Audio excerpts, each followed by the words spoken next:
Bienvenido, bienvenida a la cueva de Mastodon, un podcast donde vamos a ir analizando poco a poco, con calma, discos memorables elegidos por muchos que vais hablando, pidiéndome analiza esto, analiza lo otro, y también elegidos por mí porque al final son discos que van a tener mucha importancia tanto en el mundo y la historia de la música como a nivel personal. Los que ya me conocéis con el podcast Red Hot Chili Peppers Discografía, del que vamos ya por el episodio número 10, mi gusto por la música es pasmoso. Y con ello no quiero decir que sepa más que nadie, ni mucho menos, simplemente que me encanta aprender, conocer cosas, hablar sobre ello y relacionado con la música de los temas que más me llenan. Así que he decidido llevar a cabo esta serie de episodios cortos en el que en cada uno haremos un monográfico hablando de discos que creo que han sido muy importantes o incluso que puede que lo hayan sido pero no sean muy conocidos. De hecho, me gustaría que esto fuera algo totalmente colaborativo, así que si consideras que hay algún disco interesante que conviene que reseñemos en la cueva de Mastodon, déjamelo saber para poder llevarlo a cabo en un futuro. Este primer episodio, que vamos a hablar del disco del año 68 In-A-Gadda Da Vida, del grupo Iron Butterfly, también fue una petición que se me hizo desde muy altas esferas.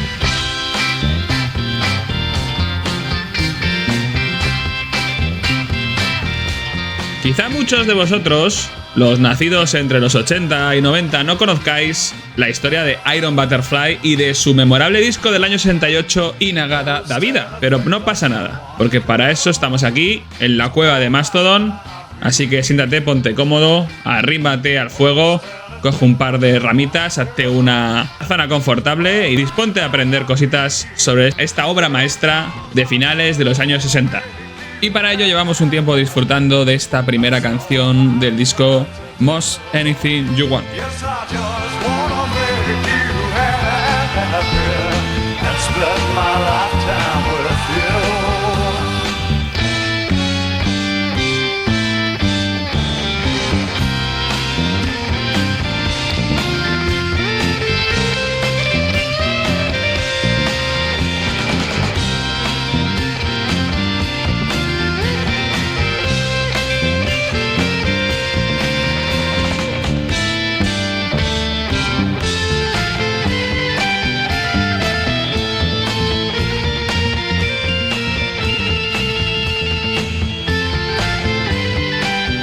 Este solo de Eric Brandt, hay que tener en cuenta, que luego lo vamos a hablar, que lo hizo cuando tenía solo 17 años, este guitarrista de Iron Butterfly.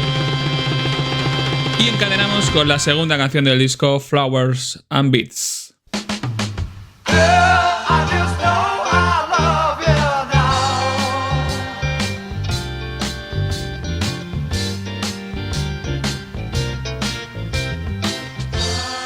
Flowers and beats are one thing, but having a girl is something.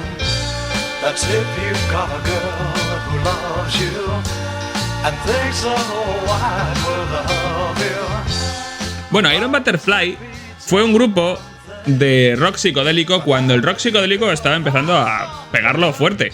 No fue el primero ni tampoco fue el último, pero a él se le debe, como grupo, ser de los pocos que ha contribuido a desarrollar géneros que luego incluso podían ser antagónicos. Iron Butterfly, como ahora vamos a ir hablando, se le considera proto-heavy metal, proto-rock progresivo y dentro de su estilo, el acid rock o el rock psicodélico, un gran referente.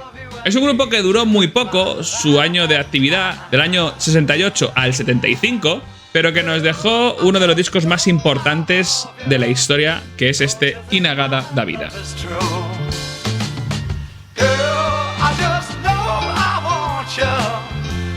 you think my love El sonido del órgano es muy característico y seguramente os recuerde a grupos que también han abusado del órgano como característica principal, y en este caso, por ejemplo, The Doors, un grupo contemporáneo de Iron Butterfly, pero que llama mucho la atención el uso que hace Doug Ingle, el teclista de Iron Butterfly, en este disco. El formato de este episodio va a ser un poco diferente al de Red Hot Chili Pepper discografía, porque no vamos a analizar las canciones una por una como suelo hacer en ese podcast, sino que va a ser un poquito más un disfrute, comentarios, análisis más leve de lo que son las canciones del disco, que las vamos a poner de fondo, y también hablaros un poco de la historia del disco, de la banda y de todas las cosas curiosas que creo que conviene que sepáis de este gran grupo. Vamos empezando. girl, I just know I love you now. Girl, I love you, I need you in my lifetime. Bueno, Iron Butterfly, como os he dicho, fue un grupo que sacó pocos discos. En total, apenas 6 discos, pero fueron 6 discos en apenas 7 años. De hecho, Inagada Vida, que es su segundo LP, salió en el año 68, a finales del año, y antes, justo a principios de ese año, habían sacado su primer disco, que fue Heavy. No porque fuera muy heavy, sino porque se llamaba Heavy. Es un grupo que tuvo una importante relevancia en estos años finales de la eclosión hippie, pero que al principio de los 70 empezó su decadencia y ya en el año 75 la banda se disolvió. Es verdad que ha habido reagrupaciones futuras, pero no han triunfado y desde luego a nivel creatividad no han vuelto a grabar más discos. Los discos que tienen Iron Butterfly son Heavy, del año 68, Inagada Vida, del mismo año, Ball, del año 69, Metamorphosis, del año 70, y Scorching Beauty y Sun and Steel, que son los dos del año 75. Ahora hablaremos un poco de la historia de la banda y mencionaremos estos discos porque son interesantes. Y esta canción que suena ya es la tercera del disco, My Mirage, una canción que ya se aprecia el estilo más psicodélico e incluso, digamos, progresivo.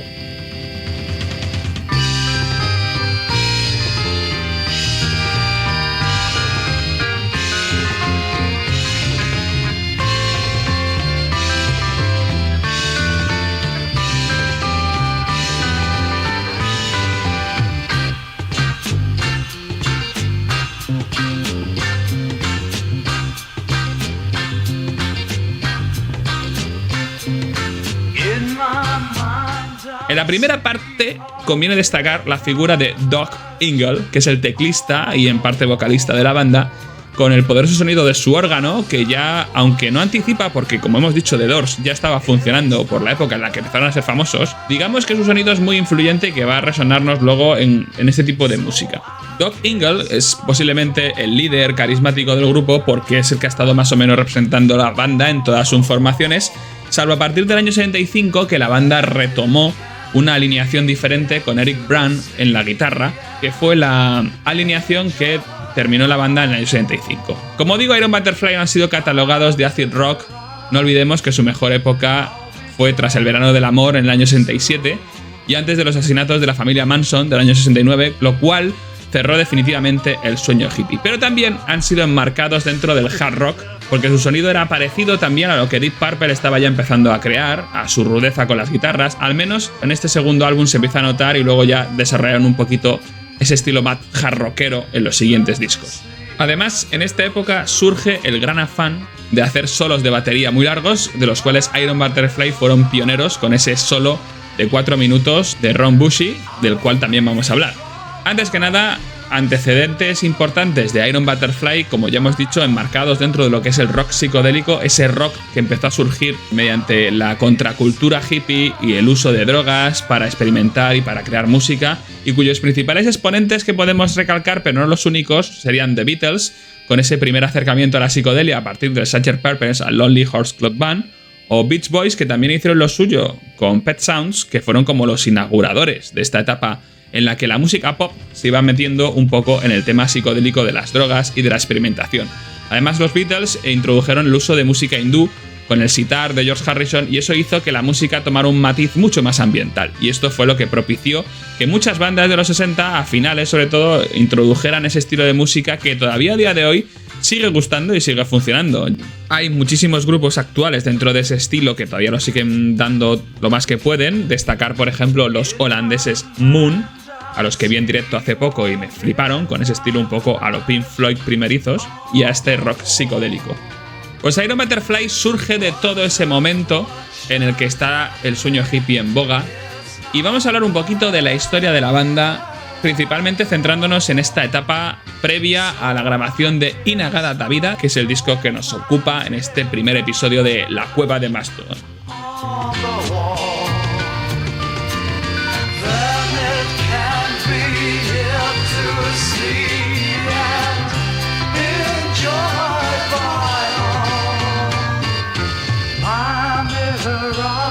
La llamada formación clásica de la banda realmente solo grabó 2 discos, que fue el segundo disco, In-A-Gadda-Da-Vida, y el tercero, Ball. Esta formación clásica de Iron Butterfly se compone de Doug Ingle con el órgano continental, Lee Dorman, que era el bajista y también corista o voces de coros, Ron Bassi a la percusión y a la batería, y Eric Brandt a la guitarra y a la voz solista. Eric Brandt, que además tenía solo 17 años cuando se unió a Iron Butterfly. Antes de eso, la banda tuvo un recorrido anterior, ya que se formó en el año 1966 en San Diego por el propio Doug Ingle, el cual ya había formado parte de una banda llamada Jerry and the Jerrytones and Palace Page, en la que cantaba y tocaba el teclado. Doug fue el principal impulsor de la creación de Iron Butterfly, y para ello se juntó con Jack Pinney para la batería, Greg Willis al bajo y Danny Weiss a la guitarra. Esta fue la primera alineación de Iron Butterfly, que con algunos cambios grabaría el primer disco, Heavy, del año 68.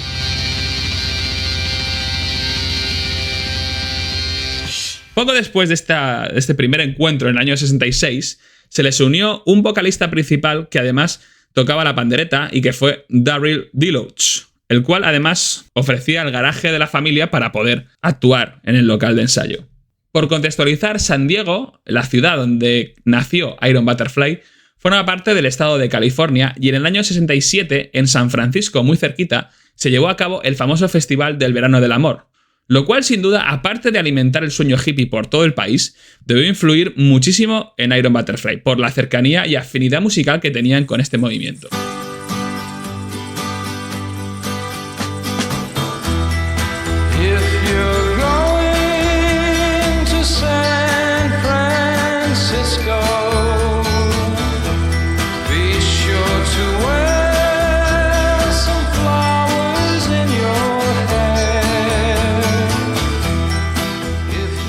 No confundir el Festival El Verano del Amor en San Francisco del año 67 con el Festival de Woodstock del año 69, donde actuó Jimi Hendrix, Janis Joplin, The Who, el cual también fue hippie, pero no fue el primer gran evento. El Festival de Summer of Love, que agrupó a The Mamas and the Papas, entre otras bandas, y que estaba muy influido por el rock psicodélico, que como hemos comentado, estaban haciendo entonces bandas como The Beatles, Jefferson Airplanes, The Doors, Janis Joplin o Jimi Hendrix, es algo que ocurrió antes. Y de hecho, la famosa canción de Scott McKenzie, San Francisco, Be Sure to Wear Flowers in Your Hair, lo dejaba claro en su propia letra, una letra que decía que si acudes a San Francisco, no te olvides de llevar flores en tu cabeza, porque San Francisco se estaba convirtiendo en la cuna del hipismo y la contracultura en el mundo.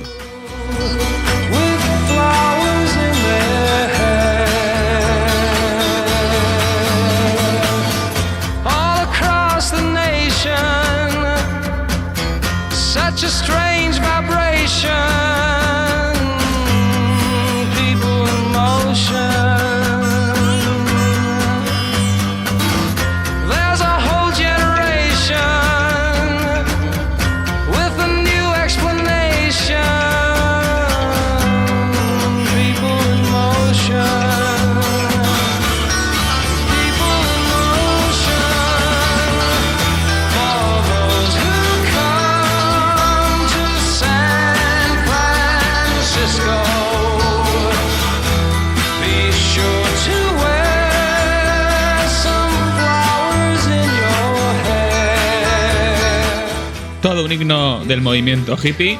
Esta es la canción de Scott McKenzie.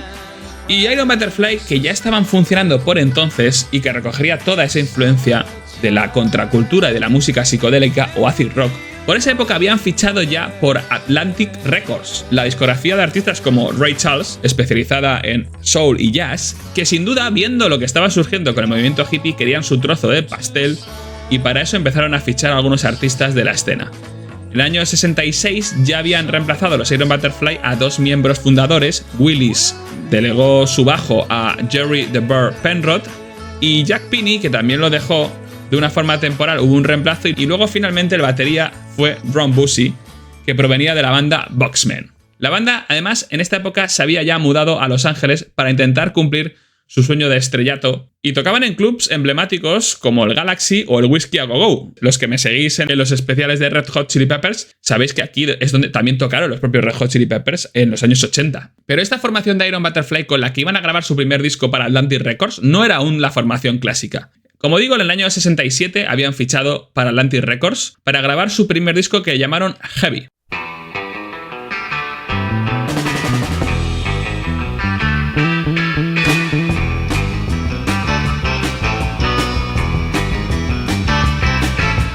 We all want to prepare you.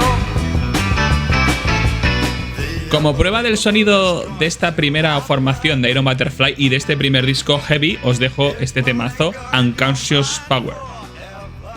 Poco antes de terminar este primer disco, Weiss y Penrod, guitarrista y bajista de la banda, dejaron el grupo, dejando solos a Ingle y a Busey. Menuda estrategia, pienso yo. Grabas tu primer disco con una gran discográfica como Atlantic Records y te marchas. Eso es como extraño.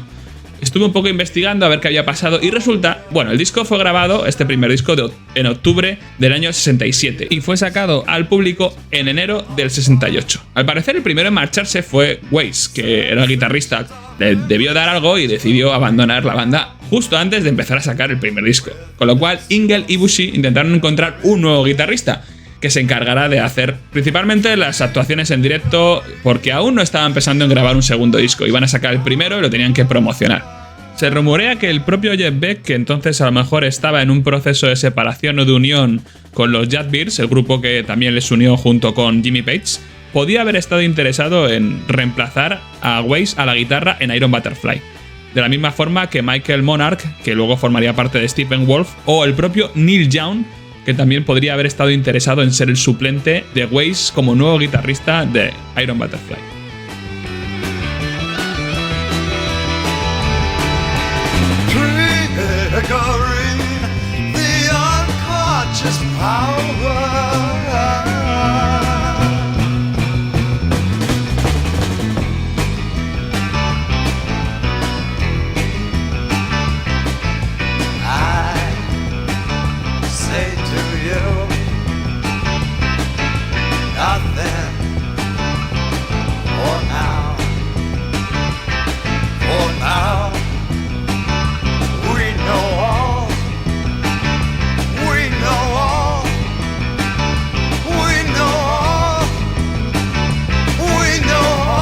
Pero el elegido fue un joven de 17 años, Eric Brann, con el que iban a grabar en ese mismo año su obra maestra Inagada da Vida. Continuamos con el disco donde lo hemos dejado en la canción número 4, Termination.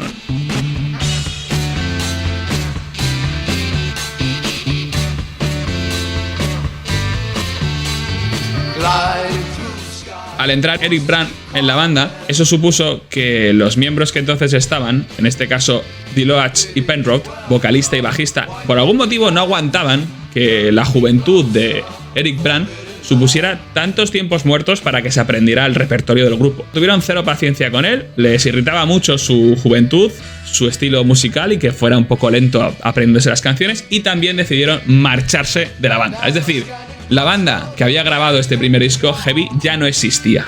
O sea que aparte de encontrar un nuevo guitarrista, ahora Doug Ingle y Ron Busey, batería y teclista, tenían que encontrar también un bajista y otro vocalista para el proyecto que iban a sostener, si es que querían que se sostuviera Iron Butterfly. Y para ello se hicieron con un bajista nuevo, que fue Lee Dorman, el cual además formaría parte de las alineaciones posteriores de Iron Butterfly, más o menos de una forma permanente. Lo más curioso de toda esta historia es que los miembros salientes de Iron Butterfly, Weiss y Penrod, formarían un grupo llamado Rhinoceros, y lo más curioso es que estos dos miembros, de los cuales Penrod había declarado que no se llevaba bien con Eric Brann y que se fue de la banda porque Eric Brann era muy joven y tardaba mucho en tocar las canciones, o tardaba mucho en aprenderse las canciones del disco, formaron con él más adelante un grupo llamado Flint Whistle. que solo duró un año y que fue el grupo que formó Eric Brandt cuando salió de los Iron Butterfly.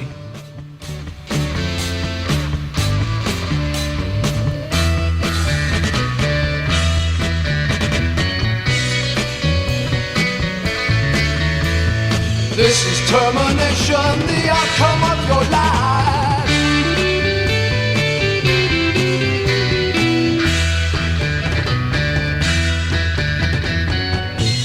Yo sé que es complicado, tantas idas y salidas, ahora llegaremos a una etapa un poquito más estable para hablar del disco In-A-Gadda Da Vida. Solo comentar que tras la salida del vocalista principal de la banda, de Loach, la banda, en este caso Doug Ingle, Ron Bushy, Lee Dorman y Eric Brandt, decidieron no buscar a otro vocalista y convertirse en un cuarteto, compartiendo entre todos las funciones vocales, pero eso sí, dándole un poco más de peso a Eric Brandt.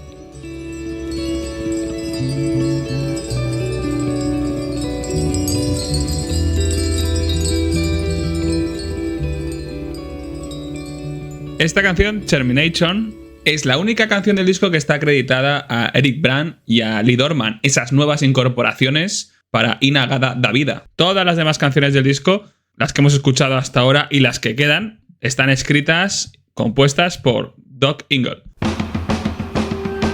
Are you happy?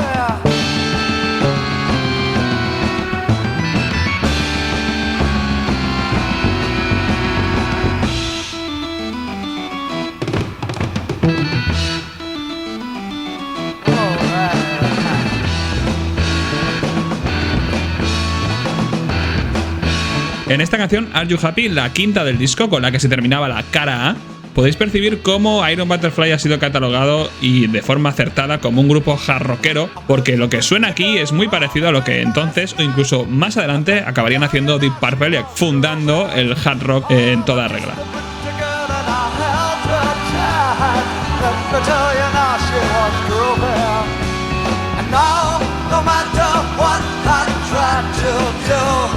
My mind's drifting back to you. Are you happy? Tras una primera gira para conocerse y darse un poco cancha a la banda, se metieron en el estudio antes de que acabara este año 68 para grabar el que sería su obra maestra, In-A-Gadda Da Vida. Llegado a este punto, conviene que hablemos, además por peticiones de oyentes que me han llegado, cuál es el origen de este nombre tan curioso para este disco, In-A-Gadda Da Vida. Bueno, pues para empezar, In-A-Gadda Da Vida es el nombre de la última canción del disco, que dura 17 minutos, que ocupa toda la cara B y que es lo que ha dado realmente la fama a Iron Butterfly. Es la verdadera obra maestra de su vida, la canción In-A-Gadda Da Vida, que a su vez da nombre a todo el disco. Y el origen del nombre, hay varias versiones y teorías circulando, y tenemos que ir un poco analizándolas todas y viendo con cuál nos quedaríamos o cuál nos parece más creíble. Casi todas las teorías relacionan el tema In-A-Gadda Da Vida con el uso del alcohol y las drogas. Es decir, que el hecho de que se escribiera el nombre así como suena es un fallo producto de una borrachera. Según por ejemplo Ron Bushy, el batería, la canción se compuso como una balada country de 1 minuto y medio, muy cortita, y una noche cuando llegó a casa y se encontró a Doug Ingle, que estaba practicando su teclado y se había bebido 1 galón entero de vino Red Mountain, Ron Bushy le preguntó qué es lo que había estado haciendo y entonces él le tocó la balada lenta que había escrito en su órgano Vox y bueno, era difícil entender lo que estaba cantando porque estaba sumamente borracho, así que lo que hizo Ron Bushy fue escribir en una servilleta exactamente cómo sonaba fonéticamente lo que estaba diciendo y escribió In-A-Gadda Da Vida, que realmente lo que parecía que estaba diciendo, en este caso Doug Ingle, era In the Garden of Eden. También hay otras teorías de que cuando el grupo fue al estudio de grabación hubo un técnico de sonido que anotó también mal el título del disco al escuchar la canción y que luego la productora, como sonaba mucho más exótico y tenía que ver con esa contracultura hippie del oriental y de darle como un tema más exótico, dejaron que se escribiera como tal en el disco porque sonaba muy bien. Lo curioso de este tema es que también el hecho de que durara 17 minutos fue debido a que dentro de la propia productora Atlantic Records le dejaron suficiente libertad para hacerlo como quisieran. Porque la gracia estaba en que, ya que eran hippies y que estaba el movimiento totalmente de moda, que no pusieran trabas a explorar todo lo que tuvieran que explorar e improvisar todo lo que tuvieran que improvisar. Eso permitió que una canción que iba a ser una balada country de apenas 1 minuto y medio se convirtiera en un tema de 17 minutos con un solo de batería de 4 minutos que durante mucho tiempo fue de los más largos de la historia. La grabación del disco se llevó a cabo en 2 partes y eso tiene mucho que ver también con la estructura del mismo. La cara A del disco, que contiene las canciones Most Anything You Want, Flowers and Beats, My Mirage, Terminator y Are You Happy, las cuales hemos escuchado ya más o menos de fondo en este episodio, fueron grabados a principios del año 68 en los estudios Gold Star de Hollywood. En cambio, la cara B, que incluye solo el tema que da nombre al disco, de 17 minutos, fue grabada en mayo de ese año en el estudio Ultrasonic de Hempstead. En la producción del disco estuvo Jim Hilton y la duración del disco era un poco más corta que para lo que son los discos de vinilo de la época. Es decir, el formato vinilo permitía mucho más tiempo, pero este disco duraba solamente 36 minutos y 15 segundos.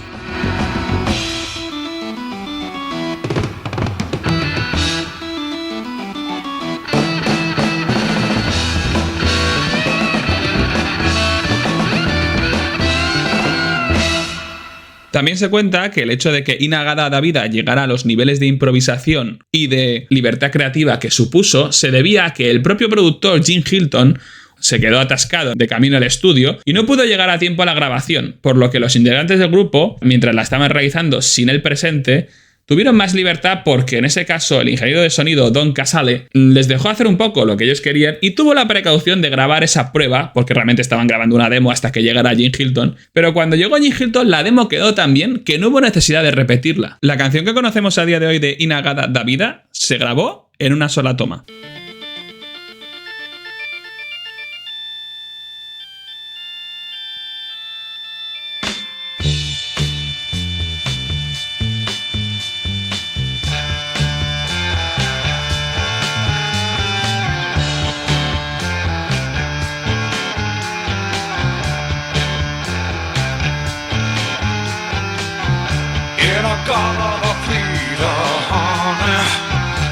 Don't you know that I'm loving you?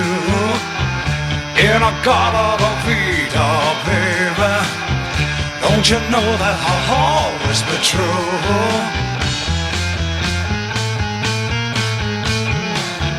Oh, won't you come? La alineación clásica que grabó este disco fue Eric Brand a la guitarra y a los coros, y también la voz principal en algunas partes, Ron Bushy con la batería y la percusión, Lee Dorman al bajo y a los coros, y Doug Ingle con el órgano y los coros. Y la portada, que es una imagen de la banda, fue obra de Stephen Paley, esa portada que sale la banda actuando, y una especie de como de esfera totalmente en simetría, de estilo hippie.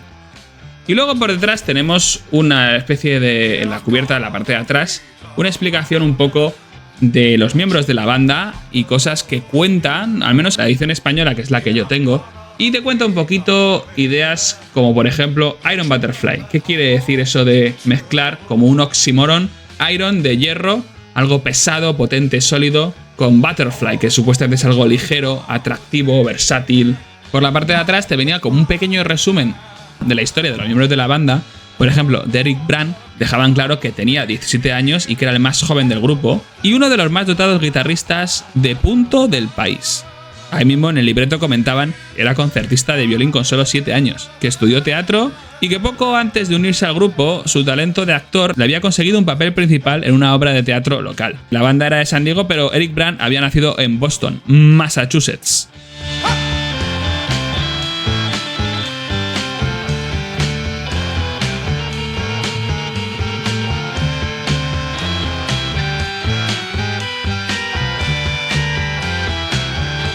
También comentaban sobre Lee Dorman, le presentan un poco como la vertiente más cómica, pero también como muy pensativa. Hablan un poco de que tiene un estilo de contrabajista muy potente, que él proviene de San Luis, de Missouri, al igual que Eric Brand no era oriundo de San Diego.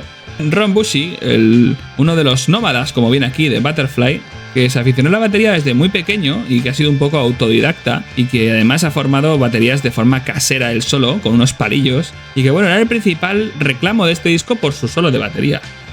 Y luego, hablando ya directamente de Doug Ingle, el director del grupo, por así decirlo, como venía en el libreto del disco, hablaban de un poco que su propio padre era organista de la iglesia en la que él vivía, y eso un poco le influyó, sobre todo el hecho de que tocara el órgano. El solo de batería de Ron Bushy, que durante mucho tiempo fue considerado, cuando no existía internet y podías contrastar todos los datos, al menos en mi casa, así era, el solo de batería más largo de la historia, Es importante mencionarlo porque le dejaron mucho espacio a Bushi para poder explayarse. La creación de la canción les permitió que fueran un poco libres a nivel creativo y le dejaron mucho espacio para que hiciera su solo. Un solo que influyó muchísimo en artistas de la talla, por ejemplo, de Ringo Starr, que el propio batería de los Beatles reconoció que le había robado un trozo de este solo, que se hizo muy famoso, para hacer él un propio solo de batería también en el tema The End, que salió en el álbum Abbey Road de los Beatles, el último que grabaron.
Es una época, la época de los 60 finales, en la que se puso de moda, no sé muy bien quién empezó, a lo mejor puede que fuera el propio Ron Bushi con Iron Butterfly, eso de hacer solos de batería muy llamativos. De hecho, Led Zeppelin tuvo uno en su segundo disco, en el disco 2, en la canción Moby Dick, llevado a cabo por un John Bonham resultón, y también en el disco Fireball de Deep Purple, del año 71, ya bastante tiempo después, hicieron también un solo muy largo de batería en la canción The Mule, por cierto, basada en el personaje de Isaac Asimov de la Fundación, y que además esa canción con su solo apareció en el famoso disco Made in Japan en directo de Deep Purple. En la canción Get Ready de Radiohead también había un solo de batería muy largo. El que nos ocupa tiene una duración de 4 minutos 39 segundos. Yo recuerdo que cuando empezaba a coleccionar música así en mi adolescencia, encontré un disco de un grupo llamado Manowar, no hace falta que me explaye mucho, todo el mundo lo tiene que conocer, que en su primera canción, el disco era The Triumph of Steel, que duraba 20 minutos, también había un solo de batería muy largo. Y tuve una discusión con un compañero de colegio que decía, este solo de batería es súper largo. Yo le decía, yo creo que el de Iron Butterfly es más largo aún. Nunca lo llegamos a medir ni a cronometrar, pero bueno, seguramente podíamos estar equivocados los dos.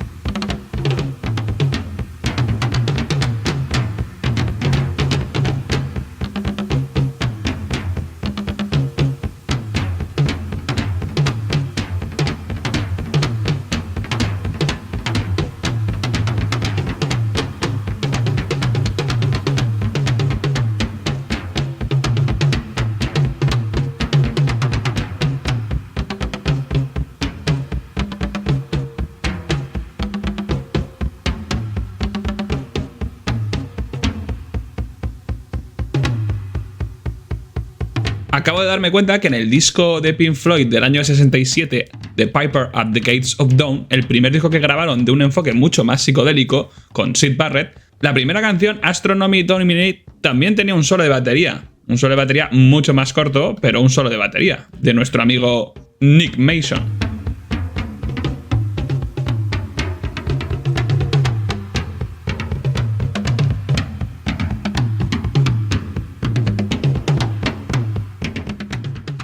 En cuanto al lanzamiento y recepción del disco, bueno, el disco fue un éxito masivo. Heavy había sido más o menos un disco con un éxito moderado, pero Inagada da Vida fue un discazo, fue un éxito total. Alcanzó el número 4 en el Billboard americano y llegó a ser el primer disco con certificado platino para el sello Atlantic. Fue disco de oro en Estados Unidos y se mantuvo en las listas del Billboard durante 140 semanas sin bajar más allá del puesto 200. Y de hecho en el año 69 alcanzó el puesto número 1 en el Billboard estadounidense. Y el single que manejaron para las ediciones de radio, que fue Inagada da Vida, evidentemente fue recortado en una versión mucho más corta, de menos minutos. Justo cuando empezaba la parte más experimental se cerraba. Con lo cual en esta versión de radio, que fue además la primera que escuché yo, porque la escuché en una recopilación, no aparecía ni el solo de batería ni todos los ruidos que luego hay pululando por ahí. Durante el año 68 realizaron un tour con Jefferson Airplane por Estados Unidos, pero fue un poco corto porque antes de que acabara este año, y teniendo en cuenta que habían sacado 2 discos en el año 68, ya les estaban pidiendo un poco que se metieran de nuevo al estudio para grabar otro disco, y en este caso lo hicieron para grabar su tercer disco, Ball. Un tercer disco que provocó bastante discordia, sobre todo con Eric Brandt, como ahora comentaremos, pero que en general tiene un espíritu bastante continuista de lo que era Iron Butterfly y con canciones muy chulas. Un disco que merece realmente la escucha. Ya publicado en el año 69 fue cuando la banda casi llegó a tocar en Woodstock, donde sucedió esta divertida o entretenida anécdota, y es que la banda se habían quedado parados en Nueva York, no podían viajar porque les hacía falta un permiso o que les mandaran un helicóptero para poder llegar. Hay que recordar que el festival de Woodstock fue bastante caótico, mucha gente, seguramente el acceso por tierra no era fácil. El manager de la banda les mandó un telegrama diciéndole a la organización del evento que Iron Butterfly tendrían que ser cercados al festival en helicóptero porque era imposible llegar de otra manera, o que era imposible llegar a tiempo a actuar. Según Ron Bushy, ellos fueron al aeropuerto como 3 veces y esperaron por ese helicóptero, pero que nunca llegó. Y que el coordinador de Woodstock, John Morris, les mandó otro telegrama diciéndoles que por razones que no quería meterse hasta que ellos no estuvieran ahí y clarificaran por qué no estaban y que tenían problemas, ellos iban a tener que encontrar otra forma de transportarse y que se apañaran. Lo gracioso de esta anécdota es que el telegrama, escrito en inglés, tenía un acróstico formado por las primeras letras de todas las frases en las que estaba escrito este telegrama, que de por sí era raro, una coherencia rara. El acróstico con las primeras letras de ese telegrama eran las letras F-U-C-K-Y-O-U, o sea, fuck you. Básicamente, el organizador de Woodstock no quería que actuaran ese día y les dedicó amablemente un fuck you. Estos años del 68 al 70 fue un poco el pico de éxito de la banda. El propio Lee Dorman, bajista de la banda, llegó a decir que no le importaba lo que le pudiera pasar a partir de ahora con su vida, porque había formado parte de algo que hizo historia con esa canción Inagada da Vida. Mike Lepone, de Symphony X, una banda de metal progresivo, dice que con su riff inicial podría ser perfectamente el primer riff de heavy metal jamás escrito. Por eso hay que recalcar que Iron Butterfly, aparte de ser un grupo proto-rock, también podría ser proto-heavy metal. Iron Butterfly ya estaban manejando estos riffs pesados 2 años antes de que entraran en escena Black Sabbath.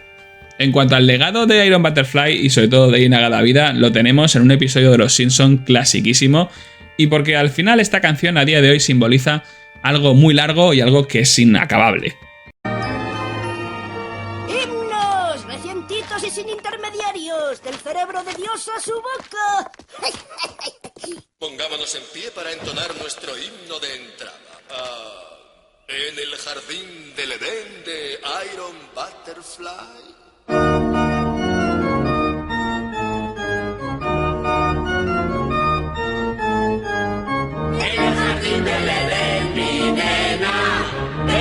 Mucho que yo te quiero, en el jardín del Edén, mi nena.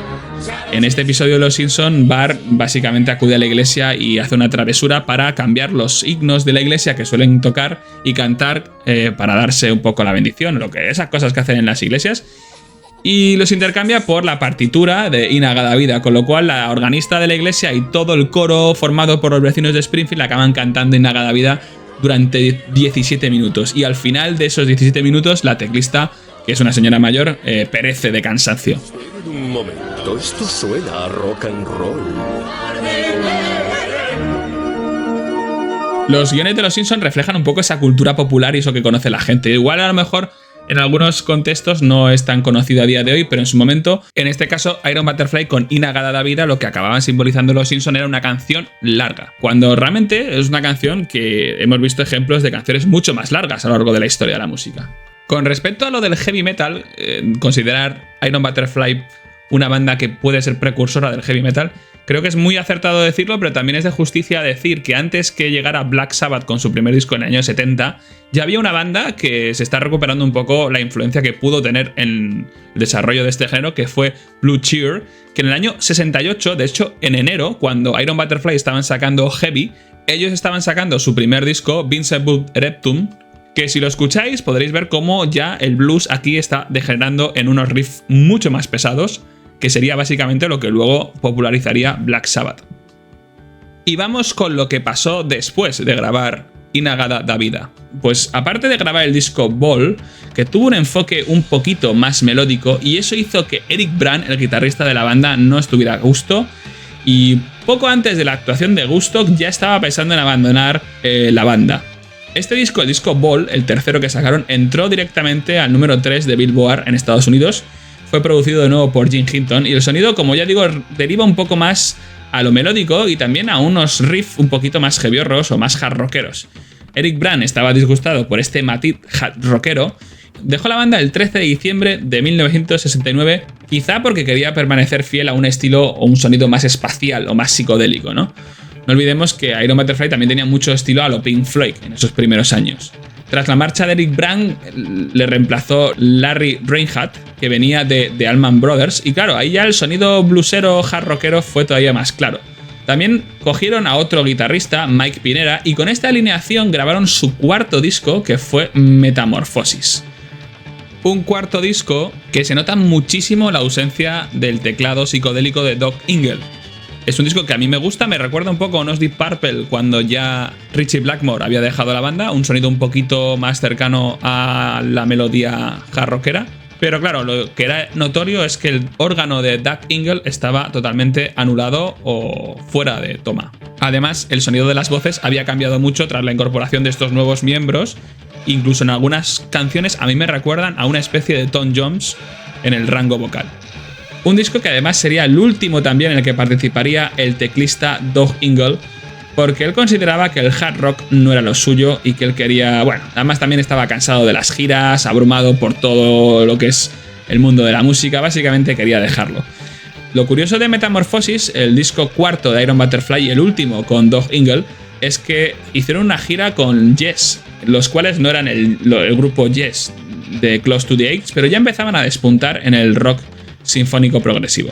La marcha de Doug Ingle además hizo que el barco se hundiera. En el año 1971, a escasos 3 años de su tremendo éxito, Iron Butterfly no llegó ni a acabar el último show de la gira de ese año, que iba a ser en Oregón y que iba a cerrar su tour el 23 de mayo de 1971. ¿Qué pasó después? Pues bueno, había miembros de la banda como Lee Dorman, que no quería para nada dejar la música y que junto con Larry Reinhardt, el guitarrista que había suplido en Metamorphosis a Eric Brand, se juntaron para hacer otra nueva banda, y en este caso fue un supergrupo llamado Captain Billion, del que hablaremos ahora en cuanto termine In-A-Gadda Da Vida.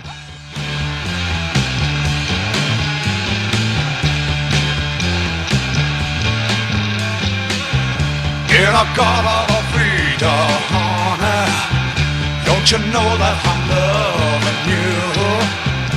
In-A-Gadda Da Vida, baby, don't you know that I'll always be true?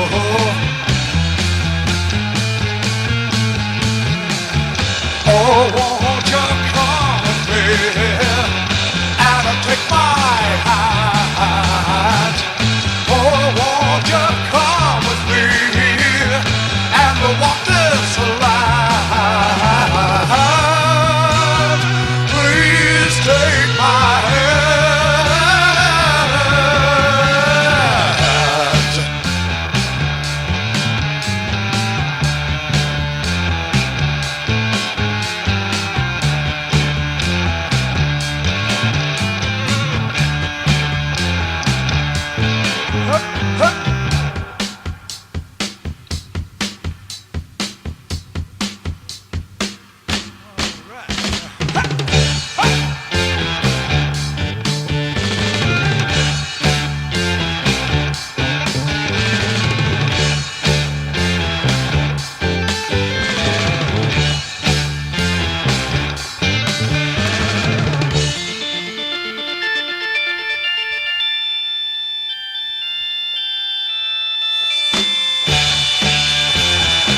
Bueno, así termina Inagada Davida y nosotros también vamos terminando. Estábamos hablando de Captain Billion, que fue un grupo que fue catalogado de supergrupo, principalmente por reunir a ex miembros de Iron Butterfly, en este caso Lee Dorman, bajista, y Larry Reinhardt a la guitarra, y también a ex miembros de Deep Purple, en este caso su cantante Rod Evans, el cantante de los primeros discos antes de la llegada de Ian Gillan. Así sonaban Captain Billion en su primer disco llamado Captain Billion, en uno de los temas que más me han gustado siempre, Unworth.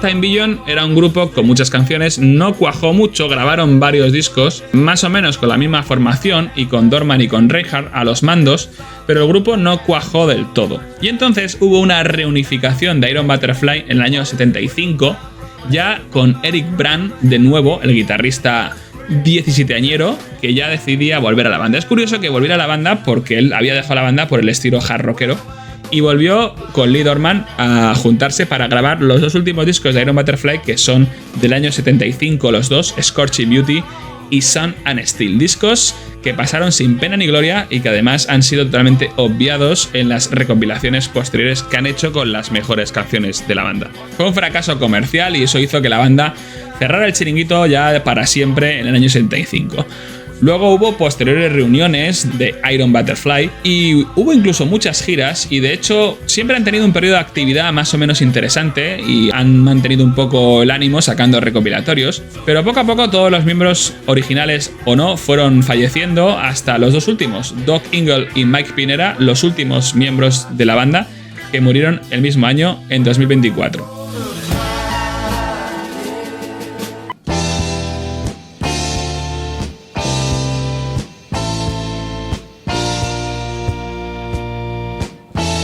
De estos últimos discos que sacaron Iron Butterfly con una formación un poco extraña, Sound and Steel y Scorching Beauty, no tengo referencias porque además son discos que no figuran en plataformas, como si la propia banda intentara ocultar ese material. De lo que sí que tengo referencias es de los anteriores y a mí, por ejemplo, esta canción The Real Fright del disco Ball me parece muy buena. Una canción que además contiene aún la formación clásica con Eric Brand, Lee Dorman, Doc Ingle y Ron Bushy.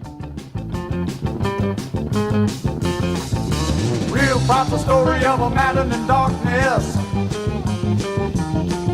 It leaves your hands and your face with flash. Your mind starts to wonder and your body's left shaking. Your mouth feels dry as your bones start aching.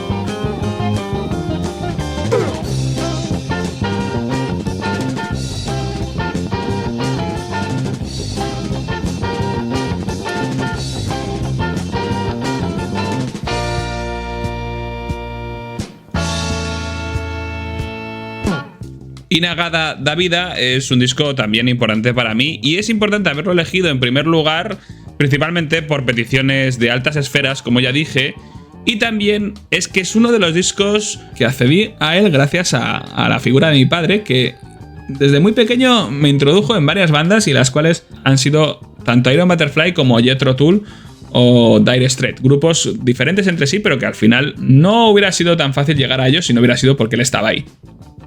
La Cueva de Mastodon es un sitio colaborativo, así que espero que podáis ir aportando vuestras inquietudes e ideas para hacer un segundo episodio y un tercero y un cuarto y poder hablar de los discos que os han llegado. Y si no, ya me encargaré yo de poder buscar los correctos y adecuados para amenizar estas veladas dentro de nuestra cueva.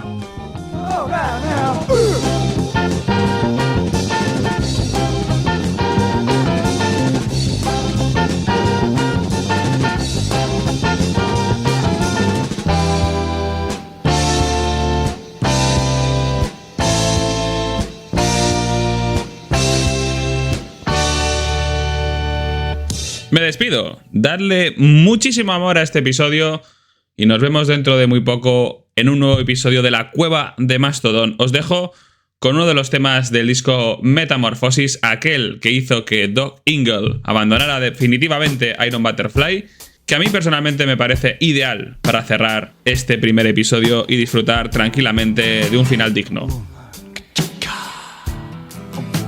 La canción Soldier in Our Town. Sed felices y hasta pronto. There's a soldier here today, but you don't bear steel in any way. She's like a bow seeking a wooden arrow, pointing the way to love. We all know how we can hate,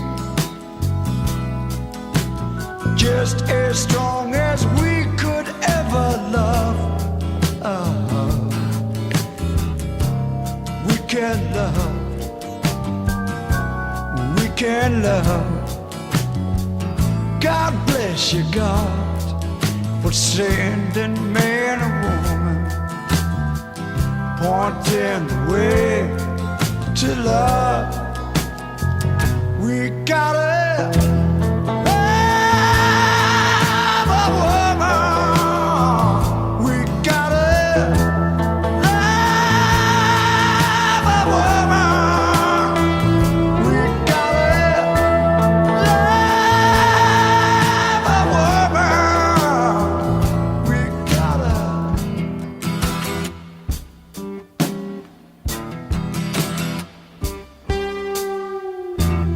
There's a statue in the square,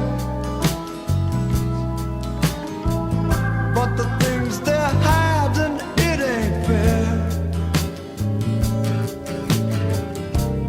It ain't fair, Lord, the things they're hiding. 'Cause beneath the stone, the greatest man is all alone, without a woman to love, without a woman to shove, without a woman to point the way to love.